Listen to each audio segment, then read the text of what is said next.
So start with introducing yourself, and then we'll fire up from there. Lovely. I love these conversations because I love talking about veganism. And I've only been a vegan for about 7 years, actually, although it came into my life, the awareness of what was happening to animals sort of nearly 35 years ago. But I'll tell you more about that in due course. But I work as a psychologist in general practice and also run communications and training courses in organizations and for individuals. And so I think it's very important that each of us uses our skills to fine tune that and bring our gift to the world. So I'm able to use the tips and techniques and strategies I teach other people every day into the sort of vegan arena, so to speak, and also in animal advocacy. So with you, Claire, then, what, just so I get a bit of understanding, like how did you end up being in psychology in the first place? And then obviously you've merged psychology with, what's going on with the animals and veganism. What's the brief history as to what led you into being interested in human behavior and that kind of thing? Yes. Well, we're so influenced by our parents, aren't we, David? My parents were always people that asked questions. What is this really all about? Surely we can't just live for 70 years and 10, came from the Sunday school teaching, and there must be something else. And so I had parents that were really very philosophical and asked these sort of questions and really had an open mind. So when they saw things on the news or in our community, bearing in mind I was brought up in the 60s, where you had community and you sort of went into each other's houses and in the south of England. My parents had a very open mind as to questioning, why do you think people behave like that? What was it that made that person do that? So I think the scene was set, David, really, to really look further. And I ended up deciding that psychology was the way to try and find out what made people tick. And how do you find that then, the usefulness of it in, the world of veganism and animal rights and that kind of thing? Like, because to me, it's an essential thing, because ultimately on this planet, everything that we consider to be a problem is created by us in the first place. And even our idea of what a problem is just an idea that we create. And often, we become focused and obsess about problems that maybe take us away from seeing the greater truth of life. So from your sense of life and what you've grown into and your knowledge, I guess, in what way do you sort of, see the development of your work and the building of society and how it all goes together with the flow of life? Like, I know this is a very general question at the moment. I guess I'm trying to get a sense of where you come from and what drives that and how that all merges together. Like, so just more on the importance of the psychology side of it is really what I'm trying to emphasize, because obviously that's your expertise. Because I think the human behavior bit, I think, is the part that we've left out too much. And I think it's like, because we're causing the problems, it makes sense that we understand ourselves and the nature of our existence.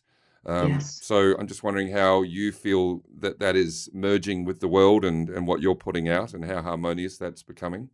Yes, I mean, that's a huge question, of course, and I'm sure we could talk for hours on it. But I think we're at a time in our history when we are called to really sit up and look at what's happening. For so many years, well, decades and centuries, we've talked about the unprecedented times, no doubt. Every generation talks about that. But I think we really are nearing a stage where environmentally, if we don't have enough clean air, clean soil and clean water, we aren't really going to last long on this planet.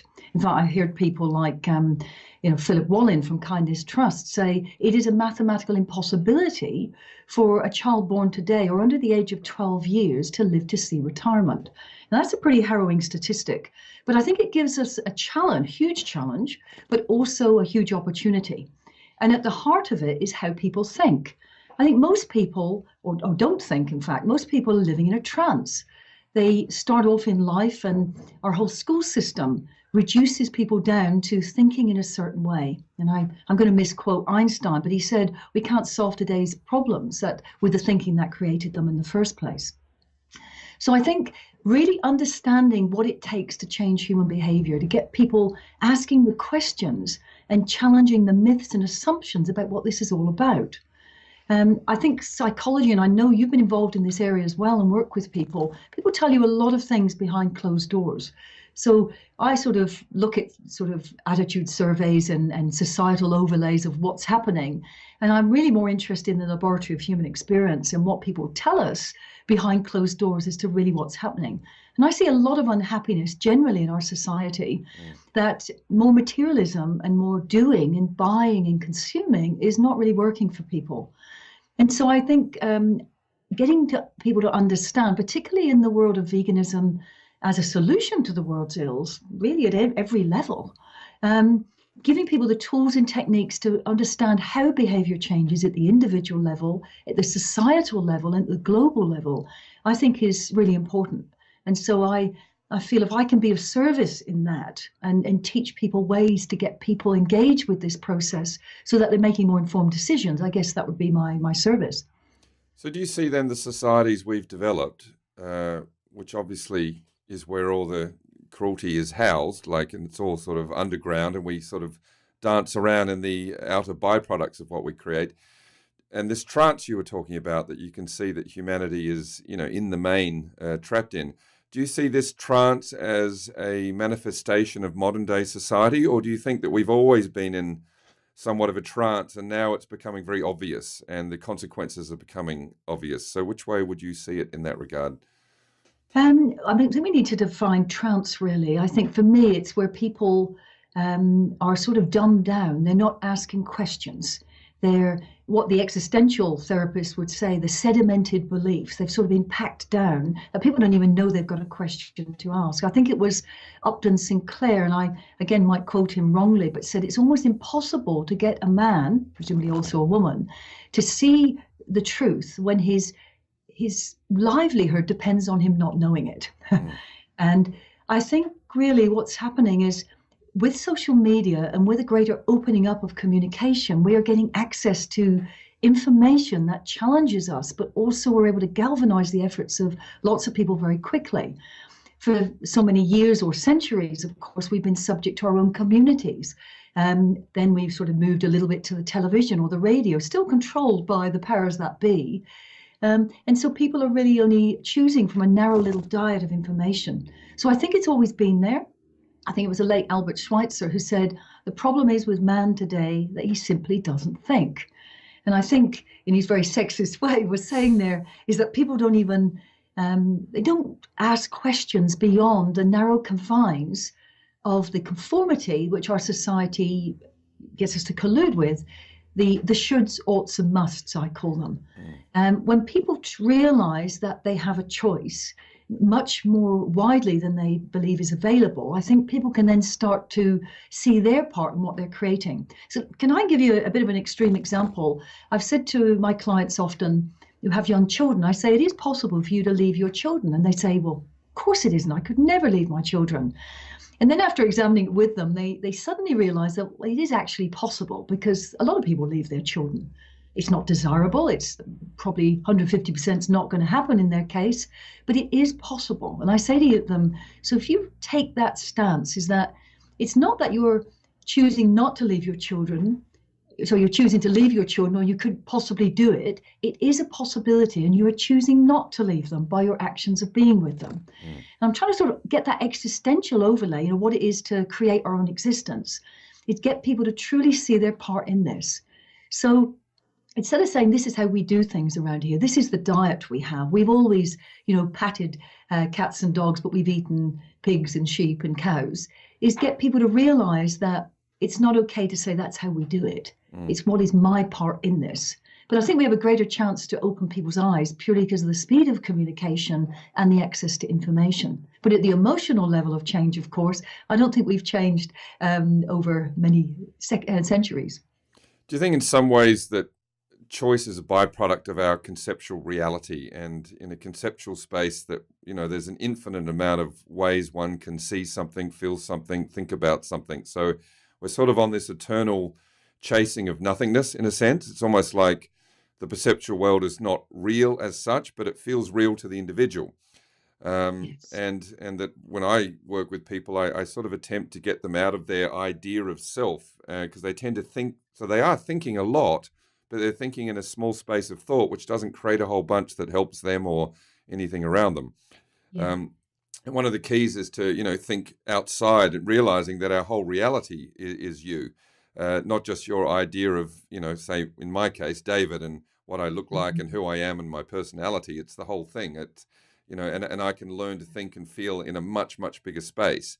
And I find if people can step into that bigger space, they can start seeing the truth of life as opposed to the concept of life or the idea of life. And then I find then they can be more embracing of whatever that is, whatever, because they can, they can deal with it because it's in such a big space. And then I find choice becomes less relevant. It's a bit like becoming a vegan. I feel when you truly understand it, therefore it's not a choice anymore. It's just a truth. Do you find that with people on your journey, that there is a sort of a movement from choice to truth in their life when they face things and wake up to things? Yeah. Well, I love the way you work in many ways because you're getting people to think outside their narrow identity. I think the way I sort of use the word choice is very much from an existential perspective of, what is it to be in this world? What does it mean to be alive? What is this thing called being? And I think we're so used to thinking of choice as, well, if I've got the money, I can choose to buy that or be that or train as that. And these are very narrow secular definitions in many ways. The way I like to see it is probably the way you're talking, actually, if I've interpreted you correctly, is how do I want to be in this world? It's not a given that I'm born as a female, for instance, that I will have a certain expression of sexuality in my life. And also that there's not these narrow definitions of heterosexual or homosexual, for instance. How do I want to be in the world which has not been identified and concretized in a way that narrows the choice sort of thing? But I grapple with the notion of choice now because I in that sort of way sometimes, because as a vegan, I feel it isn't a choice anymore. It's an imperative. It's so much part of my neurology that it's not an option to be anything else. It's all, but I guess in many ways, it's like people for so long people have religious beliefs, and if you believe in this certain way, a time in our history perhaps that one went to heaven and one went to hell, as if that was a given. And I've often thought in the lonely moments that believer has, for them to truly grasp that is a choice, even within what they believe isn't a choice, to have those moments when they think, well, what if that wasn't right? And that is the German existentialist Heidegger talks about the headiness of our sort of choices and freedom. And so I still grapple with this thing called choice of how to be. To me, perhaps it's another word is awareness, is a greater sense of awareness that we are not separate from other things. We are co-created. And everything we do, think, our attitudes are contributing to this thing called life. So it's not just the actions we take, or I will choose to be that or that, but it's our not doing certain things that are also perhaps choosing not to choose and affect the whole. Does that answer the question? Yeah, look, I guess there's it's one of these topics, I think, that obviously we're not going to find necessarily all the answers we're looking for immediately. I think it's one of those things we need to keep exploring, but I think we're hitting into the topic that I think is necessary from what I've witnessed and what I see is holding us back as a species. I think choice in itself can be very confusing for people, and it immobilizes them to some degree. And then whatever they choose, then the way the mind is built, it always leads to then worrying about what other choice I could have made, or did I make, maybe I should have done that, and so it just doesn't stop. So we're just caught in this world of constant analysis. And I think it's very important we learn to get beyond that. And I think there's a sort of a waking up process that's required. But the essence of the energy that appears to me to be keeping people trapped in choice and wanting and a limited, narrow view of life is ultimately fear. And then that fear manifests into various insecurities within their reality. And of course, they spend more time trying to defend their reality than they do looking beyond their reality. From your experience, what's your understanding of fear in the human mind and how that all is part of what we need to understand? Yeah. Well, I guess, fear is really coming from survival emotions and we've all heard the phrase, false evidence appearing real. So much of our fears these days, I think, are psychological. They're worrying about the past, or they're thinking about the future and what might be. But there's also, come back to the word existentialism, is the existential angst of, after all the things I've done and achieved and traveled to and acquired, at the end of the day, what is this really all about? What has my life been worth? Did I foreclose on truly living and contributing? I think part of what is our problem is this sort of sense of separation from each other. It's an illusion that we're separate, and it's an illusion that we're not. But I would say almost at the level of the soul, you're having this physical experience. What is this really all about? And there's plenty of solutions, of course, of people are telling us how we can live our lives and what will make us happy. I think it was the happiness studies, David, that across nationalities, age groups, income to households, gender, lots of variables right across. There were only two factors that were common across all people in terms of what they said made them happy. And the first one was the quality of communication with others, the true connections they made with other people, to feel understood and to understand others. And the next one was a sense of community. Sorry, yeah, so the last couple of minutes, I'm not sure how much I got of that. So do you want to just start fresh on something new, or do you want to finish off what you were saying? Or David, I don't know if you're aware of the work by Michael Tellinger and the book he wrote called Ubuntu. No, I'm not. That's a book that is absolutely fascinating, and dare I say, might be the place beyond veganism after we have created a vegan world. Yeah. He talks about the whole notion of money being our absolute enslaver. He said, he's a historian in South Africa, and I really recommend people to go and listen to his work. Wow, we're not having any luck here today, are we? It's usually a sign that I'm talking too much. There you go. The Skype's saying, come on, that's enough. That's getting enough. too Stop close talking. to the truth. Sorry, yes. getting too close, probably getting too close to the truth. Do you find that when you're talking to people? I often get cut off if I'm talking about something that is, well, just because I don't think look, my observations, Claire, is that truth doesn't exist in our conceptual realm. And I think that's why we're struggling as a species to embrace it. I think truth can only be embraced in a separate space. I think we can exist outside our... I look at the conceptual spaces, look at it like an egg, for example, that we never break out of, and we need it. It's like a default mode that runs our lives. And I think humans are trapped in that survival default mode, and fear is the guide, and it gives us that obvious response system of running away from bad feelings and running towards good feelings. But it creates a very basic response system to the world, even though individually we feel our lives are very complex and full, and in whether it be sad or happy, it's still a very complex world that we're all individually trapped in. So I find that truth it's something that people grapple with because they don't understand it.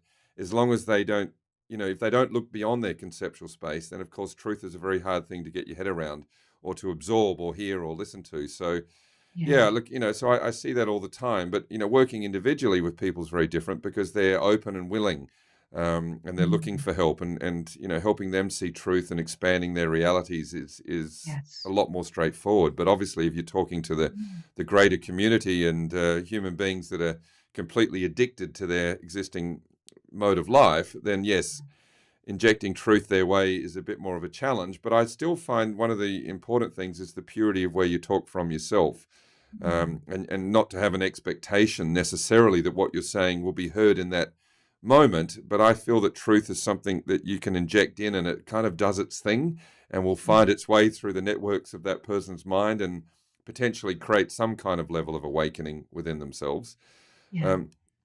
So, what is that to you? Do you see, like, how, as I'm experiencing it, that there's a conceptual fear-based world, and then there's a truthful, more conscious world, and in a more conscious space, that we are effectively out of that egg. We've broken out of that construct of thought that we thought we needed.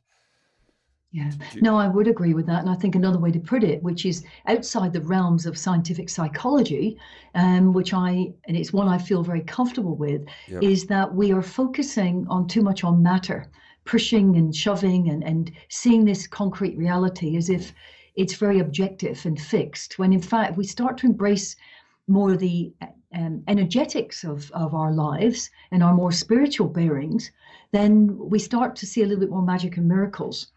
And at this point, I probably get struck off as a psychologist, and I'm perfectly happy with that after 25 years, because what people tell you and I in small rooms is very different than what happens in psychology textbooks.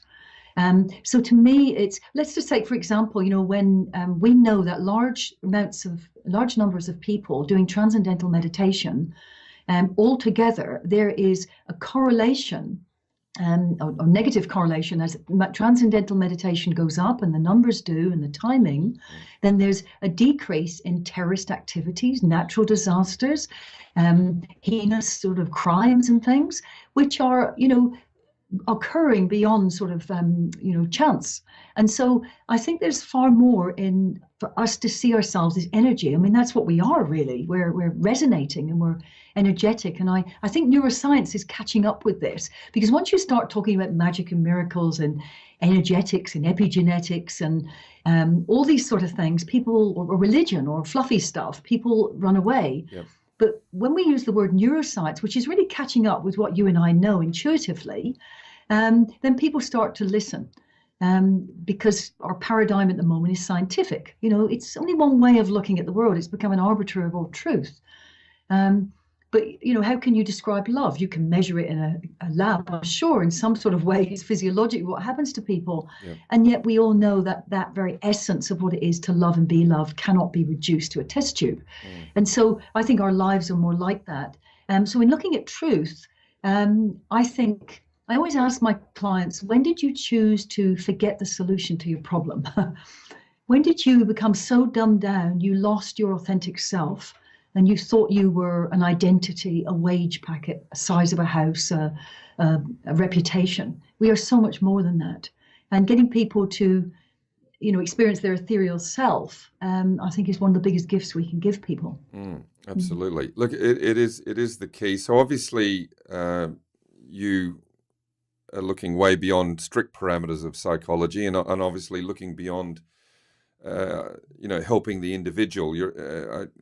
I take it you're looking to understand what we are and where we are and how and what our potential is and what we can be. And I think that's necessary. I think that's what's been lacking enough in the exploration of human behavior, because otherwise we can make the mistake, as I think often happens in the world of psychology, where it's about trying to fix people. So, we take their conceptual world and try and just rejig it a little bit so we can get them back in the system that is already corrupt, that's kind of bashing them down into their state of, whatever they end up in anyway. So I don't think it's about getting us back into the system as such. I think it's about releasing ourselves from it, because to me, the system is just a physical manifestation that it's pretty much mimicking and mirroring how our mind works. Like the legal system. We have our own little court and judges in there, and we have a jail that we put ourselves in. And I mean, it's all in there. And now we've recreated that out here. And I think that's why I have a lot of faith that the true change for humanity will come from when we change from within. I don't think it's about strategizing how the society should be or what they should look like. I think we need to work on that in the meantime, because, that's not going to do any harm as such. But I think as long as we realize that once there is that conscious awakening from within, and we're not bound by our identity, as you mentioned, then I think we'll know what to do. I really think embracing the challenges in front of us will be quite straightforward. I think we're making it complicated, and we're all, this fear-based reality that we're in. We're sort of panicking about the status of life on Earth. But I think if we just all calm down and relax, and it's going to take a really huge dose of honesty, though, between us all, I think. So how do you find then, in terms of your understanding of what's going on in the world and how humans function, in the vegan movement, what do you feel they need an injection of? How would you describe where you're seeing they're at, and, on this energetic level? Are they still trapped in concept, or do you think there's an awakening happening that needs a bit of a boost to go further, or what's your take on it so far? Well, I think there's different levels at which people become vegan, I guess. I mean, the true definition, as you know, is a philosophy of the non-use and exploitation of animals. And I think I see a lot of suffering because it's several levels. So once someone becomes aware of the industrial use of animals in our society, they are so traumatized and so pained by that. And often it's people that have come from a trauma situation themselves because they're able to empathize with that incarceration. I mean, you obviously know that from your own work, that they have to move out of that place. But then there's this other level they come to, is firstly living in a non-vegan world when they see the continued abuse on a level at which people don't even know they're unwittingly colluding with this. Every time they have a cup of coffee, the vegan sees the dairy industry. But there's this other thing as well. If I didn't know about that for so many years, what else don't I know? What else have I been lied to about? So I think there's this angst and anxiety at several levels. And I always say to vegans, we are the ones we've been waiting for. We have a massive job. We have to be the best salesmen and women on the planet. We know what the pains are. We know what the rewards are. We know what the solution is to environmental, economic, health, spiritual, social, water. Every sort of problem on the planet starts with, our not embracing our non-superiority and embracing all living forms, including the planet. And yet, actually sharing that information with people who say, I don't want to know the solution. I don't even know. I want to know I've got the pain or I'm part of this is a huge challenge for vegans. And because of the high emotional content of what they know, they become angry vegans or distressed and disparaging of non-vegans. And I think that's where it fits with what you're saying as well is as vegans, we have to be the best versions of ourselves and show compassion to those who don't have any compassion. And that's hard for many people. But I think, changing from the inside is the only way. If we can be the best version of ourselves, not just so that people see it, but I think energetically that we're reaching a tipping point when, there is in the collective unconscious, there is this embracing of how can we create a better world? How can we leave a lighter footprint, for instance? So for vegans, I always say is get your own house in order first. If you can be the best version of yourself, if you can be healthy, wealthy, wise, energized, expansive, enjoy things in life, not just be fighting against the pain, then people look at you and say, gosh, I want a bit of that. And then say, how can I best be of service? How can I get people leaning forward so they say, tell me more? But it is a journey. It's a spiritual journey in itself, I think, being a vegan, because you're holding the possibility of the brave new world, but you also have to live every day seeing the abuse is perpetuated and people resisting that is even a problem. Yes, and coming from, obviously it's about building a brave new world where you're effectively outnumbered at the moment, and the people that have the numbers that are creating the world that they are bothered by obviously have enforcement processes in place, violent forces in place, via the police force and the armies. And I'm not suggesting that as things currently stand that we don't need police and armies, but I think we could create a world where it will be completely unnecessary. And because it's how can we grow when our leaders use threats of physical violence to get us to behave ourselves? Obviously, that's not going to create a peaceful, harmonious world. And that's obviously what we're up against. And I think vegans in general struggle because it seems like an insurmountable thing that they're taking on, that there's this tsunami of forcefulness and ignorance that's coming upon them, and they're just one person standing there feeling like their little voice doesn't have any power. So how do you help them stand up in themselves and see beyond that? Like what some of the key things that you would do to help anybody listening to perhaps find that inspiration? Obviously, I know this is just a moment of talking and sharing, so it's not like they can get the complete solution. But what would be some key things that would help them just to rise above that and to not be, not be blown over by what's coming back at them? Yeah, absolutely. Well, I think there's always sort of two elements. And before I answer that, I wholeheartedly support what you're saying is, no amounts of violence has ever overcome violence. And I think the language we use at every level, from our schooling, we talk about fighting cancer, we talk about fighting terrorists. There's all this anger and aggression. And I do live in a world, David, when I think police and government are not required It's quite a bold statement. And I would encourage people to look at Michael Tellinger's work on Ubuntu when he talks about moving to contributionism in a world without money, which isn't socialism, but is about cooperation and collaboration and requires a change in our thinking and our willingness to truly offer ourselves of service and realizing that we need very little to be incredibly comfortable. But if we take money out of the equation and all the things like identity and reputation and superiority that go with that, whether you've got it or you haven't got it, and how people use it to sort of overcome any sort of bad behavior often. I think then we're starting to embrace, when we combine it with veganism, something very exciting. But in the meantime, of course, as you say, what can vegans do?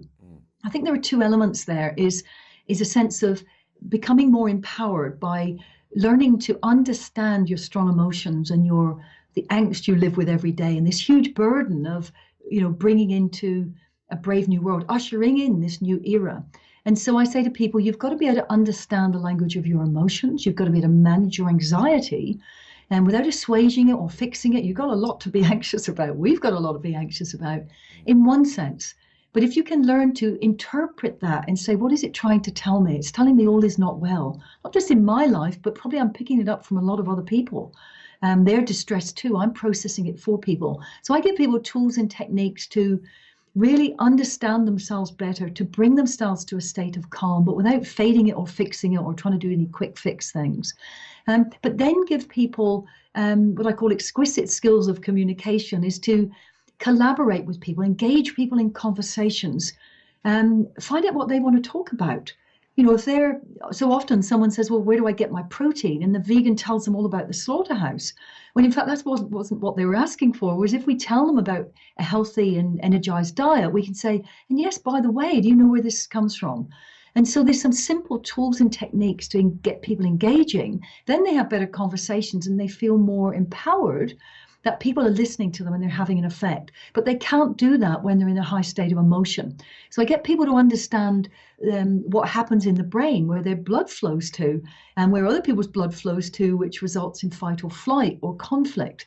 And I say to people, if you can manage yourself, not only in the conscious state, but in the unconscious state as well, through meditation, through slowing down your breathing, through things like emotional freedom technique, and then to look after yourself in an expansive way, combine it with communication skills, then you can be of service and realize that you're not on your own. We're all a part of this, and that a rising tide raises all boats. Look, and I think that was great. And I think, for a lot of people, they need to realize that this doesn't come out of nowhere. It requires, you've got to put in effort, and you've really got to give yourself to this journey. You can't. Obviously, it's probably the biggest and most important thing that I think any human can do is to step into this and to learn these things like you're talking about, and to realize, they didn't. If they learned the piano, for example, it didn't just happen because they wanted to play the piano. They had to practice, and I think people need to see that you've got to practice this as well, and you can make it ignite that awareness 24/7, where you permanently every experience is a potential to expand your reality. I mean, I tend to look at emotions like rocket fuel, and that we are in the spaceship and we can travel far and wide if we stop labeling and judging those emotions, which we tend to do to ourselves and to others. So we become emotionally bound and repressed rather than using them as a fuel. Because I find if I have let's say, a powerfully sad or emotionally challenging experience, as overwhelming as it is, if I let it be and don't try and overly define it or make life decisions in that moment, I always pop out the other side much freer and bigger and wiser. It's not like I just go, oh, I'm free of that now, and get back on board to where I was. I've grown every time. And so I find, to encourage people that every moment of every experience you have is a chance to learn and grow in every day and every thought and everywhere you go, to open yourself to learning and growing. And then I think if that was being spoken of more and more people were doing it, it would just start feeding into each other, and then it would become something we would all just be doing and helping each other do. And I think that's what I get the feedback from a lot of people is, they might come to me, for example, and they might enjoy and grow from the conversations they're having with me, but they struggle with the fact they go back in a world where people aren't talking this way. So I think any encouragement that we look further and explore deeper is obviously essential. Claire, I know from Dean he said you had an hour's time limit. I've noticed we've just hit 2 o'clock. So would that be where you'd like to finish off then for today, or? Sure, unless you've got anything really pressing. I mean, I like what you're saying very much. It's about having the conversations that matter, isn't it? And Yes. and it's not veganism or non-veganism. I see veganism as this. I think it was Will Tuttle who said, people need to be introduced back to their own veganism. Mm. I believe we were born vegan, i.e., not to cause abuse and exploitation of other living beings, and also to each other. We can't hate humans. I hear some vegans say that, as if they're the bad individuals. We were all in a place of not knowing, and industries work hard, of course, to get us to not know, but to have compassion for the stage at which people are at, and to make them then accountable, into what decisions they'll make with the new information. So how do you help someone with that then? Because I think that is a vital one. Like the fact is, uh, if we really sit in the truth of what these animals are going through, and some people can feel animals more than others, that's obvious, and whether that's just the status of where they're trapped in their mind or whatever, and some people maybe just have more potential in that regard. But for me, they obviously feel, and there's a person to me. There's a person inside, just a different creature. It's like, it's a very obvious place to see it is like with your dogs. If you're close to dogs, you can see the intricacies of a whole day for a dog is just as big as it is for us. It's not like, you wake up, feed them, there's your 10-minute walk, and I'll see you later tonight. I mean, yes, that's often what their life looks like, but there's a complex being that's being left home, that's thinking and feeling and questioning and exploring. And I think, the more we can feel these things, the more chance we have of growing. But the facts are that these beautiful creatures are being abused in horrific ways and eaten, and we can't underestimate that we are eating dead bodies as a so-called evolved species. So how do you help somebody find peace towards other humans that are doing such destructive things? And I'm saying this in the light of the fact that we raise their lives to being equal to our own. Because I know when it comes to humans, if humans were being treated to the degree that we're treating animals, there would be an instantaneous, powerful response to stop that. Yet when it comes to stopping animal abuse, we are forced to have to realize that we can't change it the way we would like to, and we have to be very patient. And that can't come from, you can't help people when you're hating them, obviously. So how do you help, say, a vegan that cares really deeply to find that peace to deal with that level of potential disgust of their own species, which is often where they end up? So is there a clear way to that you found, or? Well, it's very challenging, isn't it? To especially when you've laid out the information in front of people, you've shown them the reality of what happens behind the factory farm, and they still choose not to change. I think that's one of the most difficult things that we all face, sort of thing. That shows the extent of the trance and the blindness, and also one's shadow to some extent, of course. But I like what you said, where you were talking, you said, you used the word we, and I think that is really important. We've got better chances of communicating with people when we say we. I mean, when I talk, often people think I was a meat eater. I say, people ask me about where food comes from and why I choose to eat like I do. And I say, well, you can't believe, do you know what we're eating? The way these eggs are produced. And I haven't eaten meat for 35 years. But I talk in a way not to manipulate or dupe people, but I talk about us as a species, as a human species. But when we talk about we are being duped. The information we are given is not quite, this is why I've made the choice I have. And I think it's really important that we all make informed decisions. So as opposed to judging the person, we've got a better chance. And I think the more gains we get, it's easier for the vegan to come to terms with it, that this isn't a bad person in front of them. It's just that if we go in with an angry stance that is going to immediately judge them, their survival instinct is to just push away from us, whatever we tell them. And so we have a part to play in their reactions and their willingness to come forward. I think there's importance of getting a lot of social support from other vegans, which isn't about wound sharing, but it's about debriefing and then actually transmuting that grief and rage and anger into something very positive. I always say to vegans, if they come to see me in the early stages of their journey, how can I live in this world, they say. I say, well, you have to process the enormity of what you have here. And then you have a choice. You can either have a frontal lobotomy or something, or you have some sort of way to dissociate and drug yourself or drink yourself out into oblivion, which would be a temporary solution and not a good one. The only real way, I think, is to transmute that rage and anger and pain into something powerful, and then you can actually transmute it into something positive. And then when you work with other people and you realize, we are ushering in a new era, then we can start to lift our energy, and then lift it for the whole of the planet, actually. Yes. Yeah, nicely said.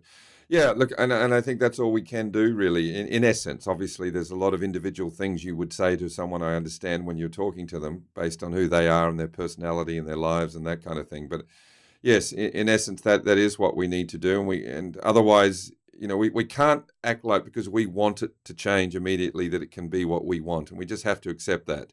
That doesn't mean a submissive acceptance, just an acceptance in terms of getting real about what we're dealing with. And I think also too, it's like, you mentioned Einstein earlier about we can't use the same kind of thinking to solve the problems that we're creating. We need to create a new way of dealing with life and looking at life. And I think that's got to be our inspiration. We have to keep driving towards that. And I think if we keep focusing on, the what we can see doesn't work, then I don't think that necessarily needs fixing or dealing with as such. I think far more movement will happen if we just keep building and growing what the world needs to be as quickly and powerfully as we can, obviously, because for me, what drives me is also knowing that in every day as I'm having this conversation with you, there is a human desire to want to do things immediately and to stop this cruelty, particularly when it comes to seeing things suffering. Just like when I was at school and I saw the bullies picking on the other kids, I'd always be the kid that stood between the kid being bullied and the bully and just say, you can't do that, knowing full well the attention would come my way, but you could get an immediate response in a sense. And I think that's what is making this difficult for people, is trying to maintaining your strength, keeping up the passion, doing it with the level of truth and certainty that it requires, but with the patience that you've got to accept. You can't just stand there and say no to anybody, because there's no one in particular. It's our whole species that we need to address here. And I think, for me, the peace comes from accepting that I'm a human who has evolved into understanding life in a certain way that I think is very important, but I'm still a human being, and we're all inside that process of thought. And it's the human program, for want of a better term, that needs to be almost like, we almost don't need it anymore, is what I could say. I don't think we need the human program. I think as conscious beings we can exist without it, but I think the lessons we've learned from the human journey are enormous, and I think they will stay with us for eternity, and I think they will maybe set us straight for the future, because I don't think if we didn't go through this experience, I don't think we would learn what's necessary. I feel consciousness, as beautiful and powerful as it is, can still learn and still grow. And I think that consciousness is having a human experience that is obviously essential in this universe for us to move forward and be these wise, giving beings that we're talking about. So look, beautifully put. Yeah, and good point to end on, probably. And hopefully we can create that. And I certainly encourage everyone to speak out more. But the biggest thing I say to people is just find your truth first, because if you don't, then you're really just going to be or your undealt with pain is going to attach to the situation that you're dealing with, and then it just ends up being the same, like Einstein said, the same process of thought that we've always had. Do you mind me, have I got time for one more quick question? Of course, okay. Yes. Well, when it comes to Einstein saying that, I'm just wondering, what's your take on what he was saying, that we need a new way of thinking? Like, how would you equate that into a real sense in terms of what we need? Because I agree, obviously, completely, but how would that equate in a real way that is tangible for us to understand? Yeah, a completely new way of thinking. Well, I'm sort of, we look at the whole notion of thinking and feeling and emotion and memory and personality. If you think our thoughts create our feelings or influence our feelings, and our feelings then create our thoughts, and that little pattern continues and probably gets labeled as an emotion. Oh, I feel anxious, or oh, I feel happy. And that gets lodged in the body, in our neurology, in our physicality. That becomes almost like just a program that then gets rerun. So I think the thoughts are the language of the mind, and the emotions, therefore, the language of the body. And so a different level of thinking, if we, again, we've got another sense of separation. We live in a scientific era where we're looking at a one way of solving problems. Whereas if we start to learn from the whole of our history, probably, is to work with thinking, feeling, emotion, intuition, sensing, and being, I think we've forgotten the solution to our problems. I mean, it sounds a bit philosophical, I guess, and we're trying to grasp sort of these concepts and in with the limitation of our words. Yep. But there's something about we've got to even put aside our notion of what it is to think. Logic, reason, rationale, Descartes' sort of dualism between the body and the mind. I think the word knowing would be a better one. Let's return to our knowing. I always say to people, there's a muscle that you probably haven't used for a while. It's called your knowing. I said, there was a lovely poet that said, there's yes, and everything else is no. And most of us, if we start to listen to that quiet voice inside, can actually remember that time when something either feels right or it doesn't. But we've given away to logic, reason, and thinking. So when he talks about a different level of thinking, I think it's asking very different questions and being open and expansive and collaborative as to the solutions, as opposed to, logical, objective decision-making models. Let's return to our knowing, because I think most people are pretty decent. They've given in to a secular world that is based on separation and scarcity, when in fact there's abundance and I only went to go for a walk with one of my dogs today. There's so much abundance around us in the natural world. And yet people will mortgage their lives for 40 or 50 years for a block of concrete called a house. We could collaborate and get this done. We could build houses in a month, right? Your home's all right. Let's just do something real with the world now. And I wouldn't want a bigger house than you, David, because it wouldn't mean anything. I wouldn't want 5 Porsches, because presumably if I want 5 Porsches, it's only because I can show you that I can afford them, because I can't ride 5 of them. So, let's put all this nonsense aside and realize that at the level of the soul, we're all equal. And that's not just humans, that's all sentient beings. I've learned so much from the animals I live with, so much about loyalty, living in the present, not being scared, not being forgiving, moving on, loyalty, those sort of things. And let's bring those sort of qualities back in, which, even in our modern scientific studies, the happiness studies tell us it's all about connection, engagement, a sense of belonging and purpose. And then we can start, creating a world to which we all want to belong. Yeah. Yeah. Beautifully said. And I think, we can learn so much from animals. Like I have one dog in particular that he's like my guide in a way, because if I'm not in a pure space, he senses it on the most subtle level, which means I've let a little bit of fear come into my system, or maybe I'm too trapped in my own concept of myself, or that life's not what I want it to be. And hence it changes my whole structure, my whole energy, how I function. And he instantaneously picks it up, and he will give me a look, and he'll stare at me like saying, David.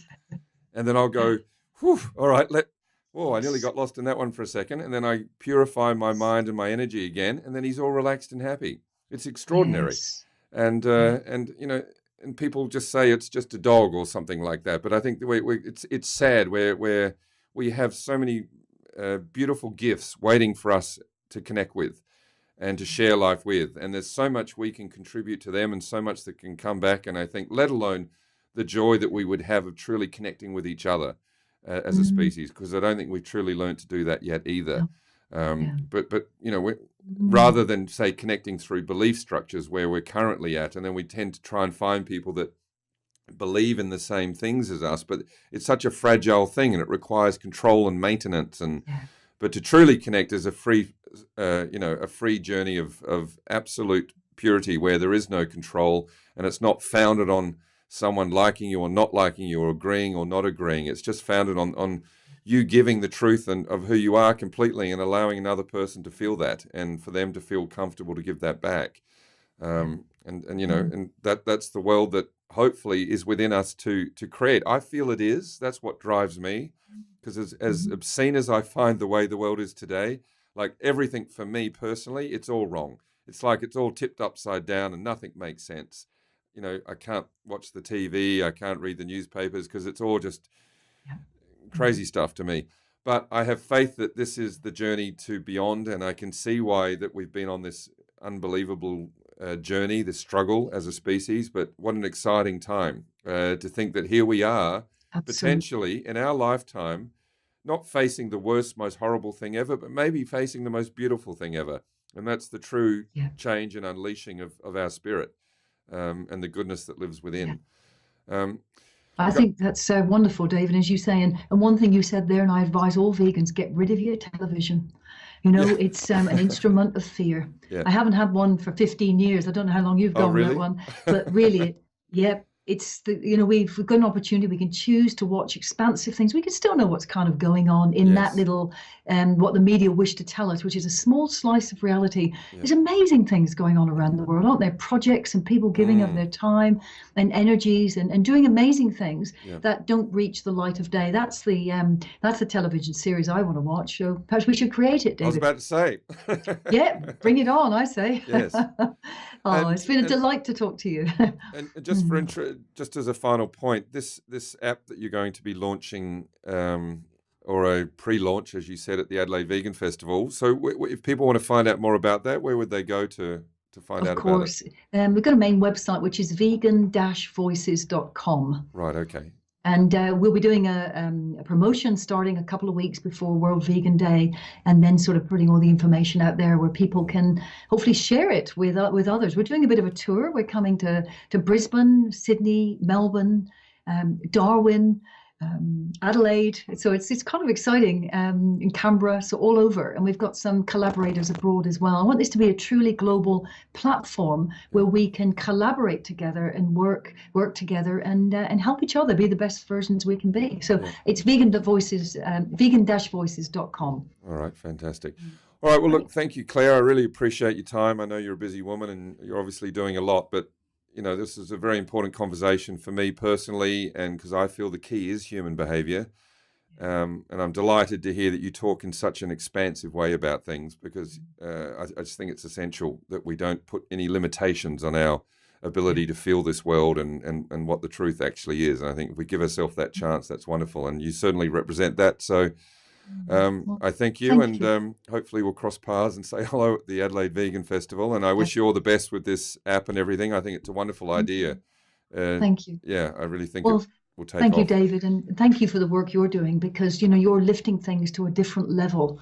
I love the idea. We're not there to fix people. How dare we think that's another form of speciesism, that we might know something that the others don't know, and God forbid we bring them into normality. I think we want to shake them out of normality. That's right. Exactly. I think in the room where you've got two people working together in that therapeutic thing, I think you should have two very scared people that together can actually transcend and actually come up with something. So I look forward to any collaborations we can do, David. It's been an absolute delight to talk to you. Thank you. All right. Well, thank you, Claire. And I'll hopefully cross paths soon. Look forward to it. Thank you. Bye-bye.